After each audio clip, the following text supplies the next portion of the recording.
The sky is blue. Welcome to Virtual TrekCon 6. The sky, I hope the sky is blue where you are as well. It's not. Uh, uh, we have a wonderful panel today. The prolific, I like that word, Me too. prolific Star Trek writer Dayton Ward is joining us to talk about many things, and I have a burning question Ooh. or a burning topic to talk about with you. But first, let's introduce the Matt Boardman. Hello, hello, hello. Woo-hoo! And the Jenny R. Johnson. Ah, hello. Hello, hello. I'm Melissa Longo. And how's everyone doing today? Oh, us. Great. Oh, us. Wait, I think she's talking to us. I was just trying to place an order with Pizza Hut and I got put on hold. Am I the wrong number? Hello, hello. Is this thing Oh on? my God. It's like when I used to work for a credit union, and whenever somebody's account would overdraw, it would send out an automatic email. And people Mhm. not realizing that we actually got those back would send some of the most profane responses to that Oh towards us. no. And I don't know why, but I always used to be like, just so you know, we read this. And We can hear you. That's amazing. Oh my gosh. Hi to everybody in the live chat. Yes. That's cool. Hi, everyone Everybody's in the showing live up. chat. It's a party in the live chat. We It have is. Lucia Raz. We have TJ Jackson Bay out in Missouri. Hey. We have Glenn Iverson and Robert Kaiser and Dave Gregory and War Dogheim. Feel better, War Dogheim. And Bob D and Chuck A and Peter H and so many more. All our Thanks. faves. Thanks all for people joining who are us. smart and understand the power of the Dayton Ward. Exactly. There's just The no more football on. Dayton That's War. There's no more football on. Oh, there's that too. Oh my gosh. So what is this burning question you have, Melissa? Well, I may have been poking around Uh-oh. on Dayton's site, on Dayton Ward's website, and the first thing that pops up is the Shield. And Michael Chiklis Okay. and the Shield. And you're talking about the finale and how it's the best finale in television history, or one of the best finales in television history. But I had to bring this up because a certain gentleman who started the seventh rule, his name is Aaron Eisenberg, was a huge fan of the Shield and Michael Chiklis, and Michael Chiklis has had many NAMs on the Shield. I mean, on the seventh rule. Is that right? Yeah. So what is this burning love for the Shield? I don't know. It was just one of those shows that, I mean, the only thing I knew Chickless from before The Shield was The Commish. Mhm. And it wasn't a show that I really watched. So when I saw the first previews of Chickless as Vic Mackey in The Shield, which is a complete transformation from what he looked like on The Commish, right? Now he's all bald and he's all muscle and he's just like just a mean dog, right? I'm just like, what in the world am I looking at? And so I like cop shows and cop dramas and that kind of thing. And so I watched the first episode, and it's written by people who worked on The Wire and Homicide and those kind of shows. So I was already kind of you know spoiled a little bit just going in, and so but I mean it unfolds like pretty much every other cop drama with some rougher edges, and then you get, without spoiling it for people who haven't watched it yet, and who are you and why haven't you done that? You get to the last scene in that first episode and it just completely goes off the rails, and you're like, well, now I'm in because I want to know what happens next. And then every episode is just like that. So it's just the whole first season's like that. And then of course the main plot lines just thread through all 7 seasons of that show until you finally get to the end of it all. And no matter what, it's like these guys are some of the most amoral people you are ever going to meet, but yet they're somehow able to compartmentalize their evil deeds with still being cops and like Mhm. good cops who do good things. You're just like, how can these people be this crazy and all over the place? And you don't know how they're going to get out of it. You're kind of like, how can they get out of it? How can I feel good about them getting out of it? But yet I kind of hope they do. And then you get to the end, and it's just, again, not to spoil it, but it's one of the most satisfying finales of a series I have ever watched. It basically closes off every thread, ties off Mm. every knot, leaves a little bit of a hope for possibly a continuation, but it doesn't need one. It Mhm. is just one of the best self-contained, consistently well-written and well-acted shows I have ever seen. Nice. Awesome. That's Nice. great. Have not Oh, watched it, you are doing it. And if you like cop dramas, if you don't like cop Mhm. shows, you're not going to like this one. But right. if you Yeah. haven't watched it, but you liked Homicide or you liked The Wire or shows Yeah. in that vein, you would love this show. Awesome. Okay. Yeah. Ooh, Okay. It way to was sell on it. Aaron's top 10 list as well. He would talk about it all the time. And like I said, name drop Michael Chiklis all the time. There's one scene where he's basically confesses everything he's ever done, to the feds. And Mhm. they say, okay, they set up a recorder and they say, okay, tell us everything. And there's like a 30 to 45-second gap where he doesn't say a word. But the camera's on him. And you can see the turmoil Wow. and the guilt and the realization of everything just flashing. And Chiklis should have gotten an Emmy just for that scene. Mhm. Yeah. It's criminal that he wasn't even nominated. So anyway, so yeah, hopefully I've sold a couple copies of the Blu-ray set today. Now there we go. Exactly. Doesn't that always seem to be the Exactly. way, though? You watch a show and you see somebody who just gives an amazing performance, and then they're not even anywhere in the discussion of getting an award for that. Yeah. What are people actually watching that they're missing this great stuff? Right. I'm Mhm. trying to go back and remember what was on at the same time that actually bumped him off the list. What is that? Yeah, that's I crazy. want to fight about this. So Mhm.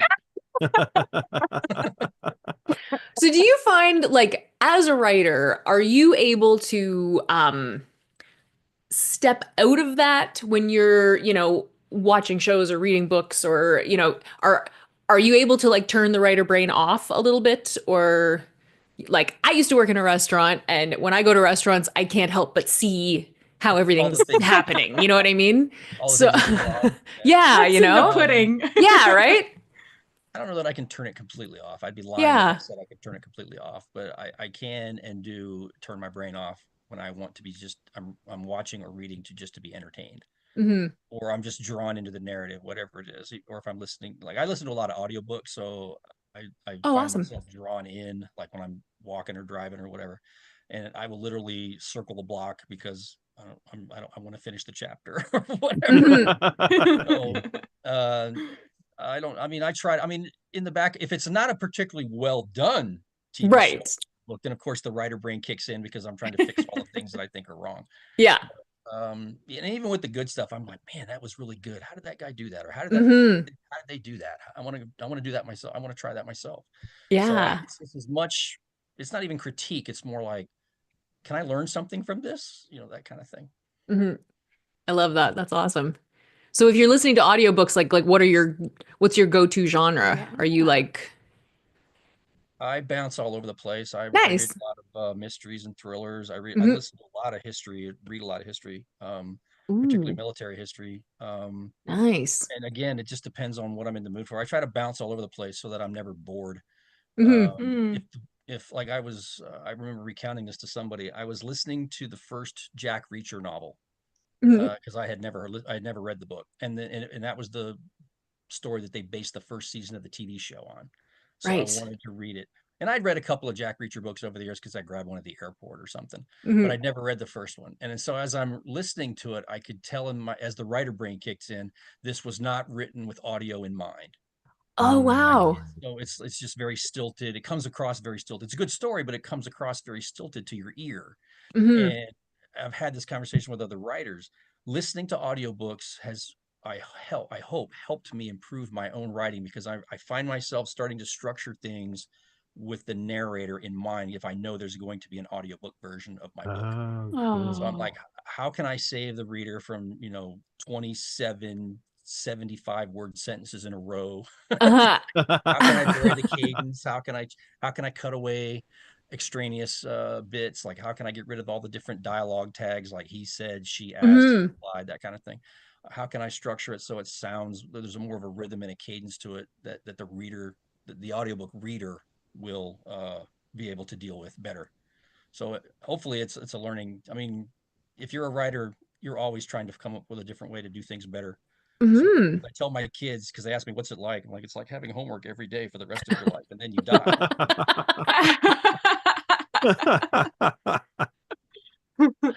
Oh my God, that's really interesting. That's a very like 21st century approach because, that wasn't something that writers, even 30 years ago we were even thinking about. There's an old adage about when you're doing edits on your book Mm. that you should read it out loud, or your manuscript. You should read it out loud because your ears will catch things that your eyes skip Yeah. over. Yeah. Yeah. So Yep. that's an old trick. So, and I guess in some way it's just an extension of that, but I think it's really interesting to listen to an audio or a novel for a book or an audiobook for a novel that's written more recently versus an older one. It's like Mm. you can definitely tell that the writer is taking the audio presentation keeping it in mind when they're writing their novel. Hmm. Yeah. Wow. There's a similar tip in acting for that. Well, for one of my teachers told me this, but you read the script 3 times before adding any of your own inflection to it. First time you read it silently in your head, and the second 2 times you read it aloud, because each time you read it aloud, you're going to get something different from it. And then that's when you start. I don't know if that's similar, but it kind of Sounds like sounds it. similar Yeah. I mean, to your approach.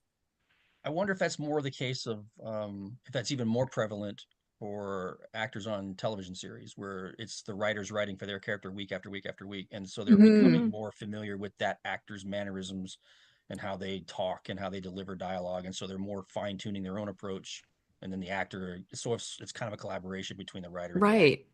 I mean, I know not all writers, feel that way. They think just write what I wrote or read what I wrote, Mhm. but I know that really good writers listen to the actors and how how they put forth their words, and then they work together to fine tune it for that character. But Yeah. And I imagine you have some experience with that because you're often, you know, dealing with characters that are known. I was gonna say it's kind of a retroactive relationship because I'm usually Yeah. writing for characters that, either aren't being played anymore or will Hmm. not be played again or whatever. So when it comes to writing books like Star Trek novels, one of the nicest things anybody can say, or one of the nicest compliments I get, is when they tell me they can hear that Hmm. actor's voice when they're reading my Oh, dialogue. Yeah. yeah, You nailed that's Picard, or great. you nailed so and so, and Hmm. I guess that's a big deal. That means a lot when I hear that, because that means I did my job. Yeah, Absolutely. yeah. Oh, that's cool. Hmm. Have you ever gone back to your old work when you were just starting out and rereading something and go, oh, and surprised yourself about how, I've Hmm. often his, gone back. I don't often go back, but every once in a while I go back because I'm like writing something that follows up Hmm. something I wrote earlier.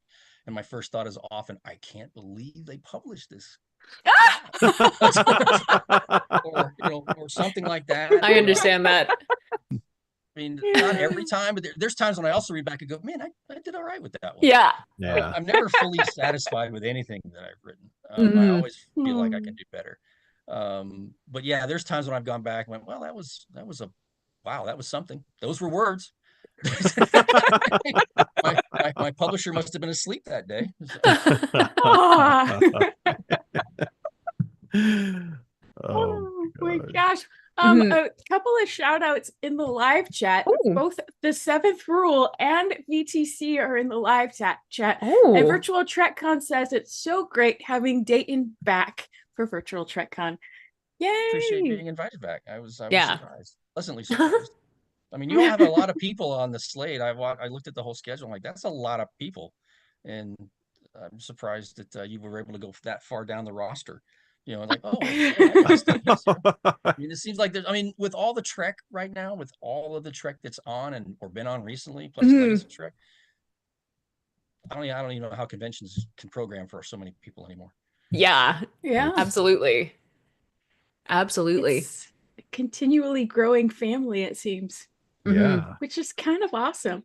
I So mean, it what makes you other wonder about things franchise like have the it? cruise. Like, it's like, oh, the cruise is going out. What happens if that they get impounded somewhere and they don't come back? We'll have to have a whole bunch of new writers and actors to come back. And the Hunger Games from Star Trek. It's like, Oh my God. Turns into Lord of the Flies. it is. It'll be out there. They'll be marooned on some island and it'll be out there. Yeah. I'll write that down right now. That'll be my next story. Star Trek Survivor. Oh my God. So of the of the new series, which ones kind of like have been the ones that are like, oh, that you're kind of like, Ah. you know, which have captured your interest the most? I have to be diplomatic any. here, but If any. I mean, well, they've all done. They're all interesting in their own ways. Yeah. And I'm always a fan. I never want anything to fail. I never want No. anything. But I think as far as just like, wow, that was fun as a fan. I really enjoyed Prodigy. Yeah. When I first heard about it, I thought that's going to be a fun entry point for younger fans or people who don't know Star Trek. And I really enjoyed all of that. Lower Decks is a riot. Isn't From start it? to finish. I will fight about that. And I mean, I suppose I'm sort of prejudiced about it because the folks behind it, all the writers and Mike McMahon and stuff, they were just so much fun to work with doing the stuff. Very knowledgeable, very, very knowledgeable Trek fans. Anybody, I think they can go pound for pound with any of the other writer rooms. Oh yeah. But all of them have been fun, and you know, especially the ones that evoke a little nostalgia. Yes, I got bit by the nostalgia bug with Picard Of season course. 2. I love Strange New Worlds because it's evocative of my favorite of the shows, the original show. But they're not afraid to try, we'll just say, unconventional concepts. Yes. Yeah. I was absolutely certain that musical episode would be a disaster, and I'm very rarely going to be so wrong because it's such a ridiculous fun romp. Yeah, right. I don't think they can ever do it again, but yes. So I just and to go to WonderCon and watch a fully packed panel room, an auditorium with people singing along to that episode because they were, they had the lyrics on the screen. That's amazing. And you're looking around going, this is our Rocky Horror Show, isn't it? Yep. Yeah. Be throwing tribute to the screen or whatever we're doing. Yeah. It was fun to watch. I mean, Star Trek fans never fail to impress me with what they will embrace. Yeah. Yeah, it's true. So all of the books that you've written, I'm wondering, is there a particular character that you prefer to write for? Ooh, that's a good one. Somebody that you they've given me I've had a chance to do a lot of a lot of different things with the novels over the years. I've always been an original series fan, so I was drawn to doing original series in the novels. Next Gen is a close second. I liked the opportunity that they gave us to do some of the spin-off concepts that were not directly tied to one of the shows. Like we did a series of books. It's coming up on 20 years ago now that the first book came out. It's called Vanguard, and it's kind of a parallel series to the original show, the events of the book. And so we're all original series fans, so we all really poured ourselves into those books. David Mack and an editor at Simon & Schuster developed that concept and then invited my writing partner, Kevin Dillmore, and I in to help write the books. Absolute blast from start to finish. It's still to this day one of the coolest things I've ever done as a writer. They're fantastic. so good. They are so good. And Doug Drexler did the covers for them. Did all the covers for them. And that's so cool. In fact, he did a cover for one of the books that I did, and it was so cool. I was just like, I don't have a scene that looks like that in the book. I went back to the manuscript and inserted a scene just so I could justify having the cover. That's awesome.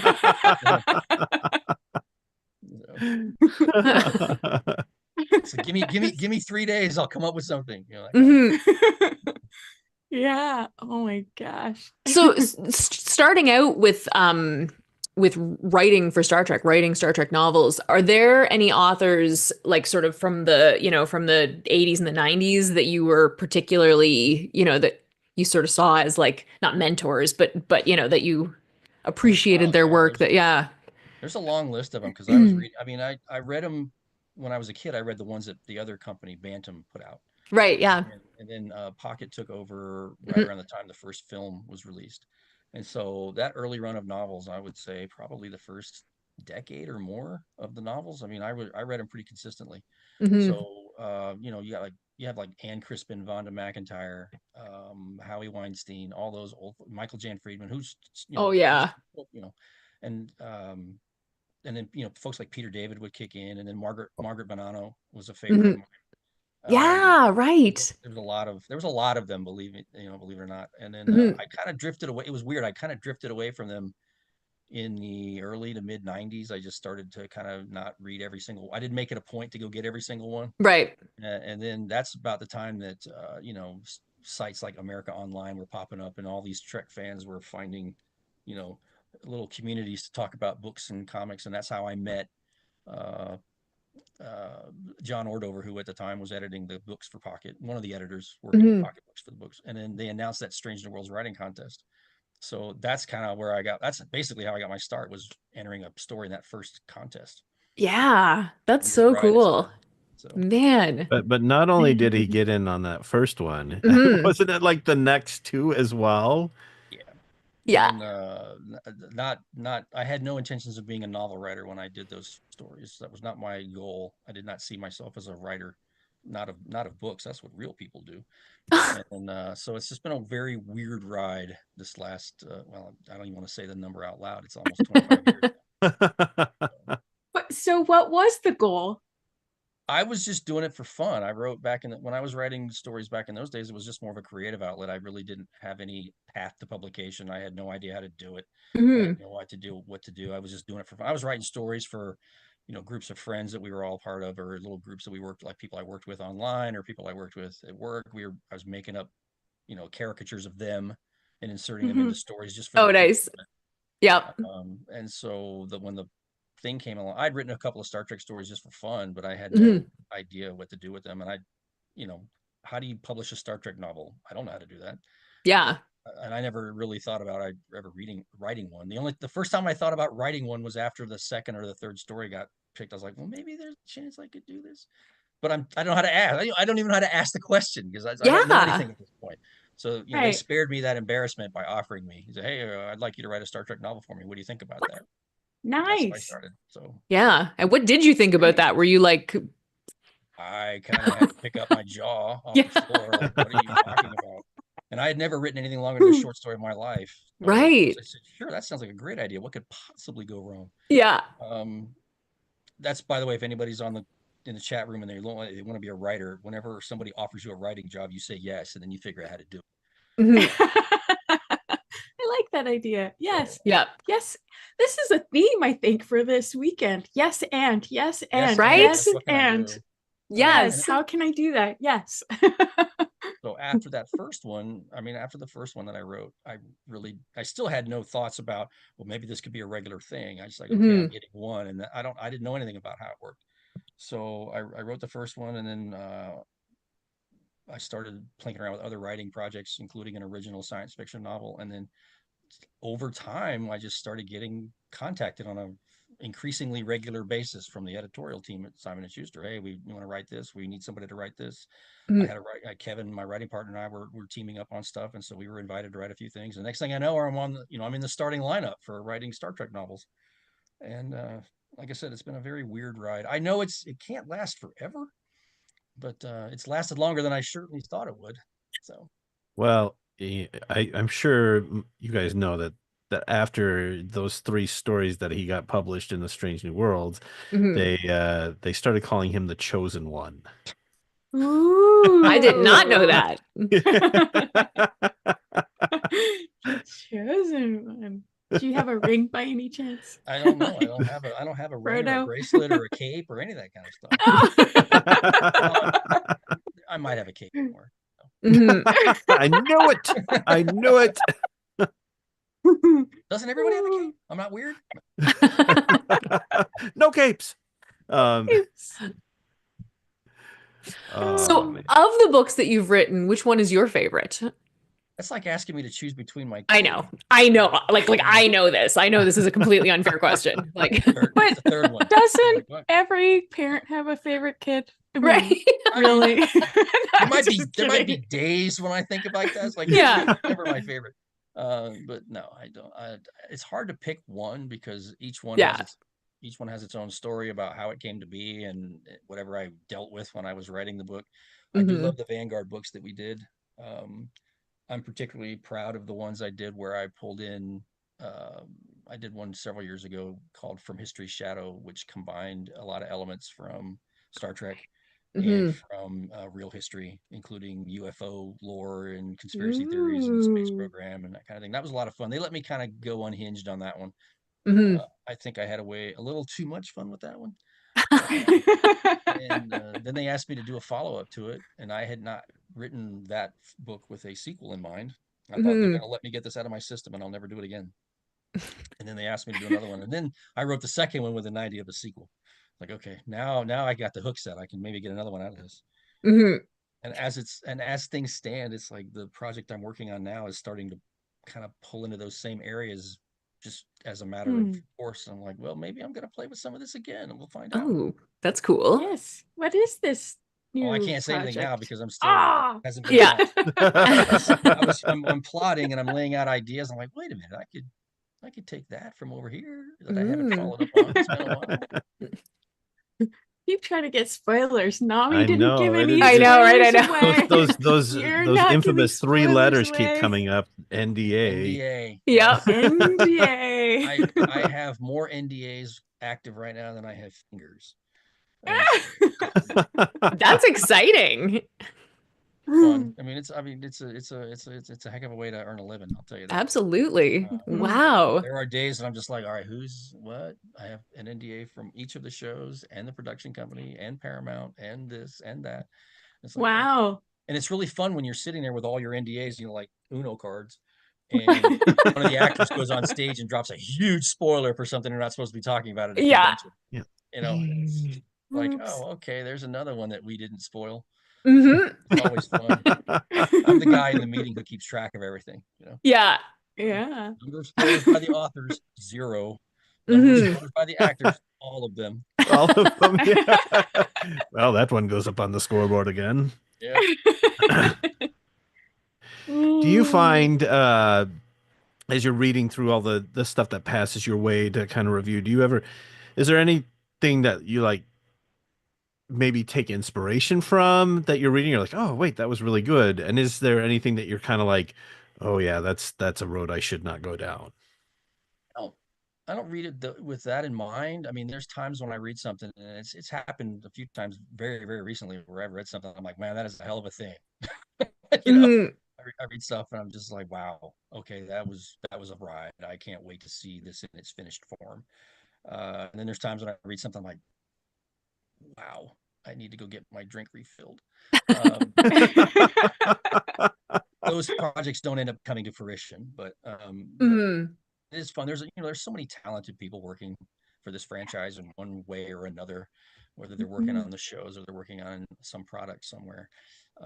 There's just, and you can tell that anybody who's working on it is a fan to some degree. Yeah. Mm-hmm. I mean, they're professional, they keep it cool, but the way they layer in certain subtext or the way they approach when they try to explain or justify why they want to do X in their particular project pitch, you're like, only a fan would get that. Only a fan would know what that means, and be able Mm-hmm. to converse in it fluently.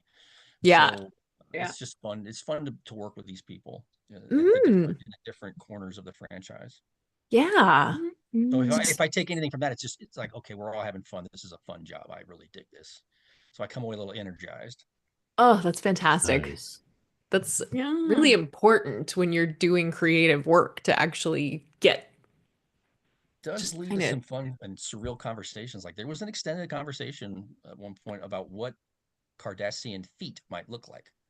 Oh, yes. I And saw this somewhere on social media. I've never What do they seen. look like? You've never seen a Cardassian foot? Well, if you watch Lower Decks, I think they finally showed one in the last season. But yeah, amazing. it was a huge talk about what does it look like. I was like, don't know. We should talk about this some more. Some more. Now Next up on Cardassia OnlyFans. Mhm. There you go. Oh my Oh my gosh. God. There's a couple of questions in the live chat for Dayton. One is from Gobi Thoth. Um, and they ask, what is your favorite alien species to write a story about? Ooh. Good question.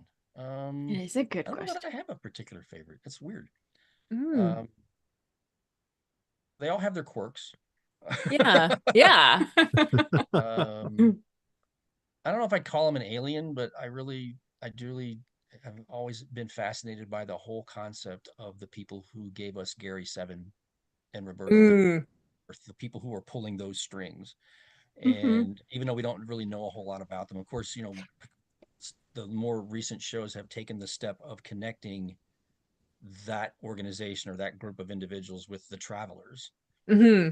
So Wesley Crusher is a traveler, and now all of a sudden he's working with the same people who gave us, Gary Seven and those people. I'm just like, so when I first saw that, I started, I literally that episode is still screening, and I'm furiously scribbling notes on whatever piece of paper was nearby because I'm like, this is amazing. I never I thought love about it. that. And so I don't know if it counts as a favorite alien race, but I do love the potential that marrying those two concepts together. Hmm. So. Yeah. Ooh. Yeah. Ooh. Yeah, that was Definitely. really one of those sort of like it just felt like the universe kind of like opened up more, A little bit. I you mean, know? we had done a couple of books. We myself and two other writers, David Mack and Jim Swallow, had created a trilogy of books where we used Wesley in a manner very similar to how he's portrayed on Prodigy. Mm. Um, Ooh. so when we were watching the Prodigy episodes, we're like, that's what we did. That's That's perfect. awesome. I mean, it's different. It's not exactly the same, Yeah. but it's close enough that I can totally make it work. I can totally smooth over the rough edges. Yeah. Yeah. So I'm really like literally as Prodigy and all that is coming on, I'm writing my editors assignments. I can totally make this work. I can totally make this work. Um, it's been a lot of fun. That's fantastic. That was actually something I was wondering about. You know, eh, you know, don't break your NDAs, but like, are you getting to work on anything that you've really always wanted to and that you haven't had Ooh. a chance? Or is there something that you want to work on that you haven't had a chance to, but would love to? I've been Like, indulged so many times over the years thanks to pocketbooks. I mean, I mean, there are still a few things that I would given a chance I would take a crack at, but I've been very lucky. They've let me run with some of my weirder ideas. Or, we've come up with ideas working with other writers to mm, develop a concept that they've let us then run with. When we shut down the Vanguard books, they were actually lobbying for us to continue those books when we made our case that it's mm, time to wrap up that series. And of I would course, we not had say always no. envisioned it as a finite story with a defined ending. And so a couple years later, when Dave Mack and I were together, and we conjured the idea of a sequel series, kind of a spin-off series, with some of the characters who were in guest starring roles or supporting roles mm. now moving up to be the stars of their new show. CBS, it was still CBS at the time, but it's Paramount. They were all like, more Vanguard like stories from the guys who gave us Vanguard. Yeah, do that. Go do more of that. That was literally their only comment. So um, so that was a lot of fun. So like I said, they've been very indulgent, very supportive. Both sides of the coin, the publisher and licensing, have been very supportive of us all these years. So I don't know that I have any. I don't know that I have any really hardcore ideas left that I haven't already done or would like to do that I haven't already explored. Wow. I mean, That's now fun. call me in an hour and I'll have a new idea. But Yeah. right now, I'm pretty happy. I'm pretty well fed right now. Yeah. Vanguard's one of those series that I would love to see developed into some sort of like, I don't know, limited series or whatever, but just to be able to see that story that you guys told through all those books just be, visually represented, because oh man, it just is I get so. asked that every once in a while, like, what would you like to see done? What kind of Star Trek Mm. series would you like to see done on TV or for film or whatever? And I'm like, I want to see a Vanguard live action series, and I want Dave Mack to run the writers' room. Oh. Yeah, Nice. agree. Those are Well, my wishes. Mhm. I Yeah. don't know, these guys know this. He put together like pretty much a series Bible for it. so that as everybody was writing for these characters, they had kind of a visual idea of what he envisioned, who these characters, who would, who was good to play these characters, and just, just kind of laid the land out there, and everybody just took it and ran. Oh, it's so cool. It's a lot of fun. And That's like I said, awesome. it gave us a lot of latitude, a lot of freedom. Even when we came up with some of our weirder ideas, and it became kind of it was fun. They did have to rein us in at one point. I remember we had written, Kevin and I had written the second book in the series, and so we were handing off the baton. And at the time, they did not realize that they were just going to have it alternate between Dave and then Kevin and myself. He would write one book, and then we would write the next book, and then we would just pass the baton back and forth. So after the second book is when, and then I guess Dave got a hold of the manuscript from the editor, and really wanted to write the third book.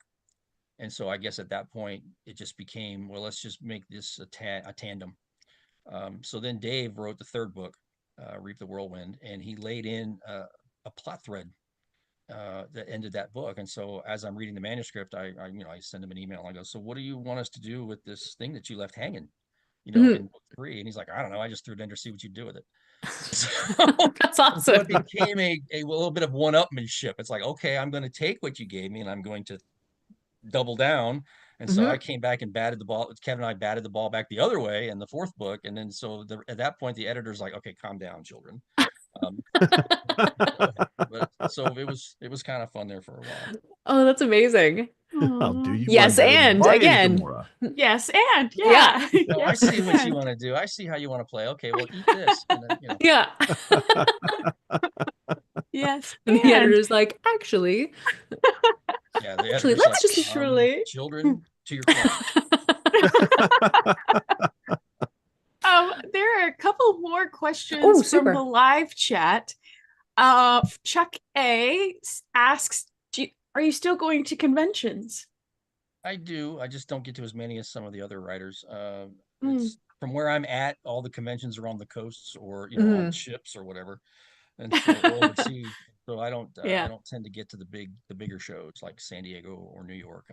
I do a lot of, like, I mean, last year I did more than I normally do.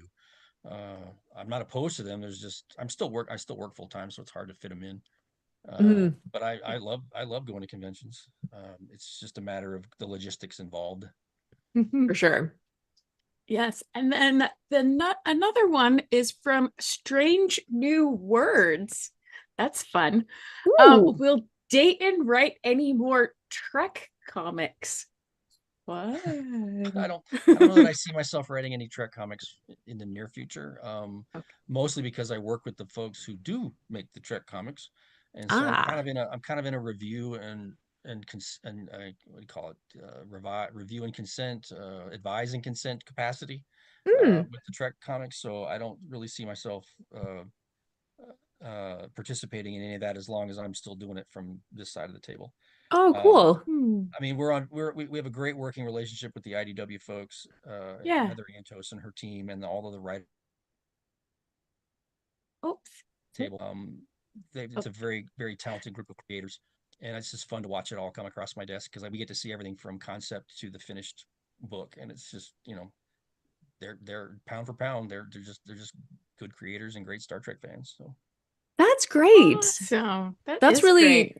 Yeah, that's cool to hear that you're like working in a sort of slightly different capacity with it, and that's got to be cool. Heather invited me to write an essay for they had a milestone issue came out earlier this year or last year now, Star Trek 500, their 500th Star Trek comic that they've published since they've had the license. Oh my God. So that's as close as I got was to doing that essay for that book. Man. Wow. Maybe after I'm not doing this thing anymore, that's a conversation that can be had, but I don't really feel a need to jump into the middle of it. There's plenty of folks in their stable that are writing good Star Trek. Right. Oh man, it's cool. Yeah. So I don't know if you saw Strange New Worlds says, I drew the Strange New Worlds story in Star Trek 500 for IDW that Dayton wrote in SAN. Oh, wow. I did not see that. Oh, cool. I'm blanking on the name of the writer. That's cool. Yeah. Blanking on the name of that creator, so I apologize. So, I mean, I think by the time you've read the book in the stores, I've read it 4 or 5 times, and yeah, and then I've read 3 million things since then. So Mhm.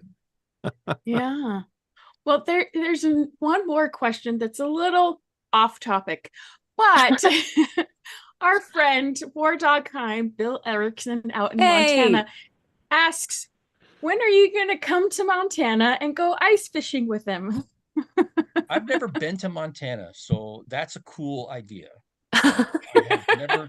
There's only like 3 or 4 states that I've never been to, and I want to hit them all Mhm. before it's over. And that it's most of them are up in the Pacific Northwest or the upper Midwest. So Oh, cool. if you guys could just get a temperature above freezing for more than 10 minutes, no, I would I love know, to it see sounds Montana. cool. I've heard everything I see about it when you watch a documentary or something. I'm just like, man, what a great. There's like literally nobody there. I love it. Mhm. Yeah. My nearest neighbor is 30 miles away and they don't want to talk to me either. I love Mhm. that idea. It's great. They don't want to talk to me either. Right? That's when you see somebody, you're like, okay, something's going on. What do you want? Right. Like if you get somebody knocking on your door and you're like selling magazines, or like, you came a long way, dude. Yeah. Came a long way for a I've never been no. to I've never been to the Dakotas. I've never been to Montana or Wyoming. So I would love to see all of that. Oh, cool. Yeah. In fact, my What's your daughter's going to Wyoming next year, and or this summer. Oh, really? She's doing a field trip over spring break, and they're going to Yellowstone. I'm like, what? Ooh. Like they don't even invite the parents. I'm just like, but you expect me to write the Wow. check, right? And I can't go. What the heck is Yeah. that about? My wife and I are talking about doing a stealth trip of our own, where we just show up Yeah. there at the most inconvenient times, like when she's in the store trying to buy soda or something. What's your favorite place to travel or to vacation? Like if In a general sense, because yeah. I mean, just generally speaking, I want to go somewhere where I can sit on a beach or Mhm. sit by a pool. I Uh-huh. can read my book.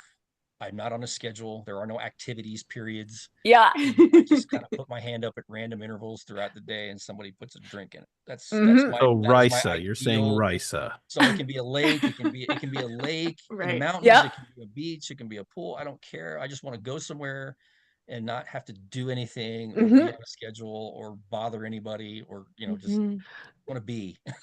That's So literally that's yeah, that's an Oh, ideal man. vacation for me also. I love like that. when we go on vacations and No they plan schedule. everything, I'm just like, when do I get to Ugh. just Yes.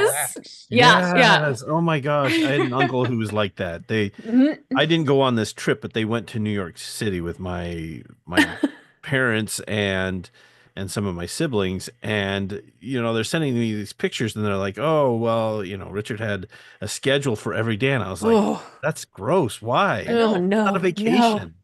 My wife and I took a trip to Alaska many years ago, and part of it was a land tour before we got on the ship for the cruise. And so they took us into the interior, and we were at this place right outside Denali National Park. Mm. And so I opened up the door one morning, that first morning we were there, and we're in this hotel lodge kind of thing, and there's just nothing but trees and mountains in front of me in all directions.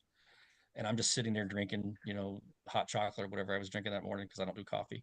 Mhm. And I'm just like, I could totally do this every day for the rest of my life. This is the perfect setting, Mhm. you know. And then somebody came walking down, groaning because they were hungover. I'm just like, well, moment's over. No, I said beach and pool, but I really don't care if it's any place like that. If it's just some place Mhm. tranquil where I can just be, yeah, I'm Yeah. happy. Yeah. Yeah. That's fantastic. Yeah. I'll I'm let you know when I very find that. I'm still waiting. That's like in Oblivion when he's got that cabin by the lake there. Oh, That's right. I'm like, what are you complaining about? You've got a great place on the lake, and there's literally no other living being anywhere in the hemisphere. What are you mad about? right. that does sound It's amazing. like a goal.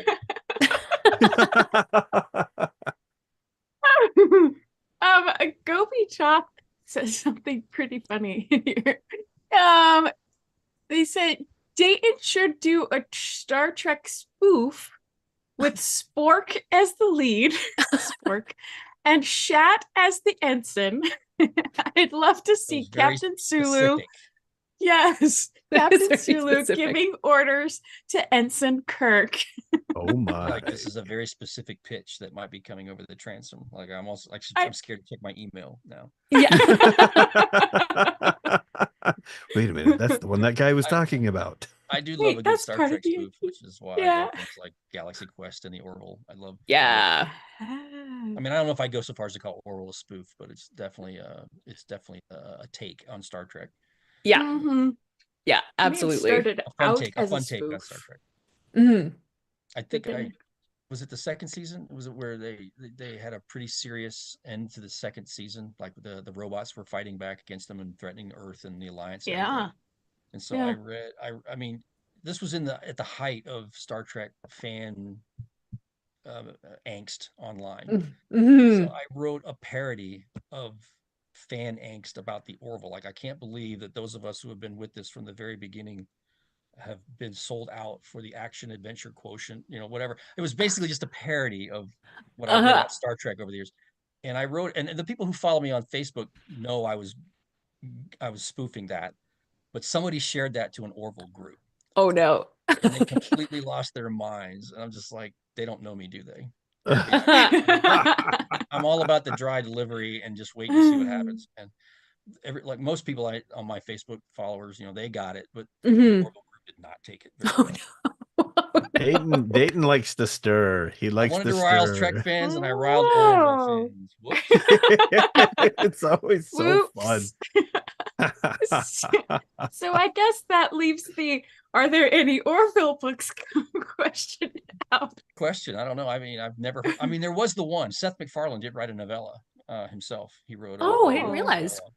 And I wondered if somebody would get a license to do Orville books, but I wonder if the fact that the show has taken so long to determine if they're going to have a new season or Mhm. have they confirmed a fourth season? I don't know.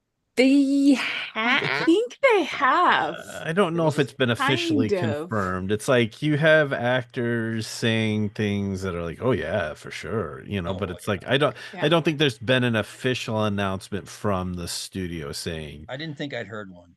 yeah. And it took a while for the third season to kind of get its wheels going, right? So Yeah.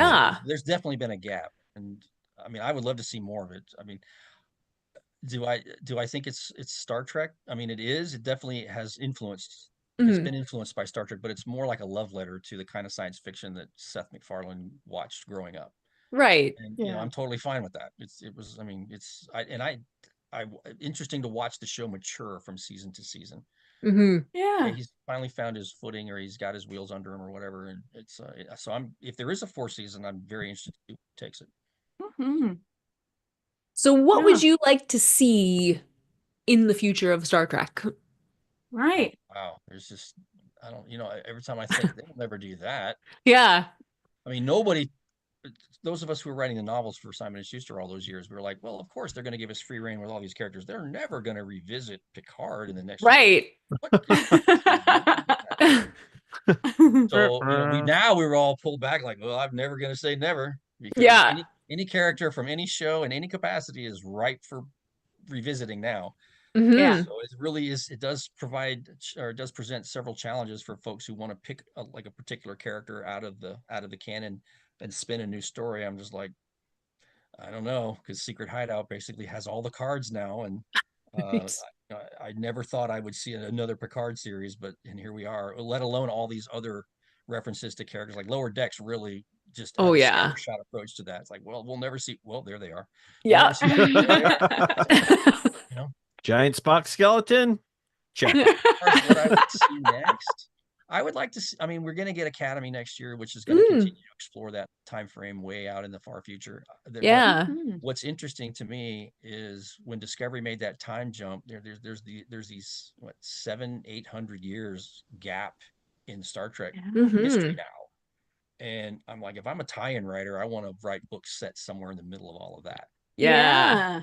Just ripe for Yeah. exploration. And at the same time, it's kind of dangerous because you could spend, the better part of a year developing a book, and then one line of dialogue completely changes that, whatever you were writing. So Yeah. but as a tie-in writer, that going in, it's sort of like it comes with the job. It's dangerous. I knew the job was dangerous when I took it, that kind of thing. But that I don't think I should stop or stifle somebody's, desire to want to explore those regions. So I love it when Mhm. things like the role-playing game Star Trek Adventures Hmm. or one of the Mm. computer games takes a step in that direction. They want to explore this gap of time in some way. Yeah. It's kind of fun to watch, and it's fun to be able to Yeah. help develop that with them or help them as they develop it. Mhm. Mhm. I don't know, it's hard to say. I don't even want to say it out loud for fear of spoiling it or jinxing it. So Yeah. Yeah. Ah. Well, it looks like we have just a few minutes left. So, I think you asked the question I was going to ask, Jenny. Oh, But if anyone else in the live chat has any more questions for Dayton, mhm. let it also, what are you working on now? The stuff that you can tell us. Oh, and I did have one other question. What is Russ's Rockin' Roller Coaster? So that's a friend of mine who has an online YouTube show that he does, and he interviews writers and actors and other creators. And so he asked me a while back if I was interested in coming on his show to talk about the Shield. That's what I'm doing next with him. So sometime Oh, next month we're going to do a retrospective on the Shield. Funny that we mentioned that show. awesome. Yes. But his name is Russ Colchimero. He's a writer. He's based on the East Coast, and so we met at a convention called Shore Leave, which used to be Mhm. held in Baltimore until just this Yeah. past year, and then it moved into Lancaster, Pennsylvania. So, Gotcha. um, Mhm. as far as what I'm working on now, in addition to stuff that I can't talk about, Mhm. I have a military science fiction short story I'm supposed to be writing. That's due at the Ooh. end of the month, and I'm gonna dive back into the worlds of Sherlock Holmes and Watson. After Oh, that, last year I wrote a story for an anthology where it's like Sherlock Holmes, but it's different takes on it. So different time frames, different realities, gender flipping cool. the characters, that Mhm. kind of thing. So I've been asked to write a somewhat longer story for a new collection that will be out late this year or early next year. I don't remember offhand. But anyway, I'm supposed to be writing. So Oh, if you're fun. listening, editor of said book, I'm really working on it, honest, I swear. Oh. Lisa, did you see Chris Marshall has a question that I'm sure Dayton gets asked quite a bit about the process of if you have an idea for a Star Trek book or whatever, like the because there's so many people out there, right, who have ideas Mhm. for Star Trek books, but the process of going from that idea to actually having somebody publish it for you, I think it's a little bit more complicated than maybe some people realize. It's not just I've got a script, so check it Yeah. out. It's definitely more complicated than that. And not just Star Trek, it's any of these books that are based on a media property like Star Wars Mhm. or Halo or the other properties that are big out there. It's definitely different than writing something original. You generally first of all, the folks who publish these things work with established writers Mhm. generally. Generally, I'm not saying never, not always, or never have a chance, but generally they work because the deadlines are so crazy and the collaboration is so crazy, and the need to work in step with other writers who might be working on projects that are not directly but still indirectly to what related to what you're working on.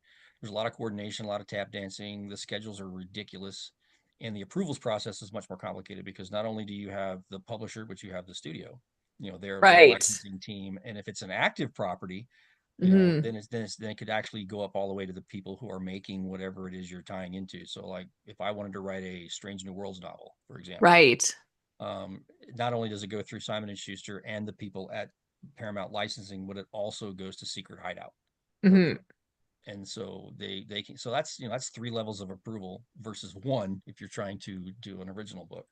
Wow, So yeah. because of all of that, they tend to lean on people who have established track records for writing, not just Hmm. in general, but also writing tie-ins, and they're familiar. I'm not saying you Mhm. can't do it because there are success stories like that all the time, but it's definitely a harder road to walk. Um, Mhm. and you don't want to write an entire manuscript. You don't want to spend time writing an entire manuscript for a media property because that's not how the process starts. It Mhm. starts with a pitch and an outline, and the studio approves it, and then you write your outline, and at that point you'll be under contract. So that's when all of it starts in for real. And then of course you write your book, and then all of that approvals goes again. You run through it again. You run through it at the outline stage. You run through it at the manuscript stage, and sometimes it's multiple iterations of that, depending on the extent of the changes they may ask. I've been very fortunate. Most of the time, my stuff goes through studio approvals without any hitch. They might ask for something to be tweaked, or or I change a reference to not so directly infer something that might be touched on one of the shows that's in development. Right. But I mean, there's just so many moving parts. I don't want to discourage anybody. I mean, if you want to write, if your goal is to write a Star Trek or Star Wars novel, I fully grok that, and I wish you well. But it is definitely a harder road to travel than just writing original fiction. Yeah. Yeah. I think that's important for people to know, that Yeah, it's, I never want to crush anybody's dream. Good Lord. No. Yeah. If you are if you are serious about it, my first step is get yourself established as a writer with published credits, whether you, and that can include, independent publishing. You do it on your own. You don't have to go through a big house. But the editors are going to look for people who have demonstrated the capacity to do good work and do so in a timely manner. Yeah. Well, Fantastic. on that note, can you tell people where to find you online if you want to be found online? Websites, social media. You can find my photo at the post office in the lobby where I'm at DaytonWard.com, and it's essentially an infrequently updated blog, but it's also got all the links to my social media. I'm on Facebook and Blue Sky and Threads, and I think I still have an Instagram account. I don't really take a lot of pictures, so I'm not the best ambassador for Instagram. But I mean, I do a lot. I think I spend a lot of time on Facebook and Blue Sky. And I call it my one-stop shopping for internet banality. It also has links to everything I've written and where to find me. Fantastic. Any appearances I might have, that kind of thing. Well, Dayton, thank you so much for joining Virtual TrekCon again. It was fun. Yeah. It's always fun to have you on. For the folks in the live chat, the link to the next event, which is the Lappy pre-show hype show. Happy pre-show hype show. Yeah. Insane in the brain. But go check it out, because it's the Lambda Quadrant and the Sci-Fi Sisters both turning up the heat, going over the nominations and what to expect from the Lappy Awards. So yes, in the description box below, there's the link, and go check it out. We will see you soon, and thanks for joining Virtual TrekCon 6. It's been a blast so far. Hope you're having a good time too.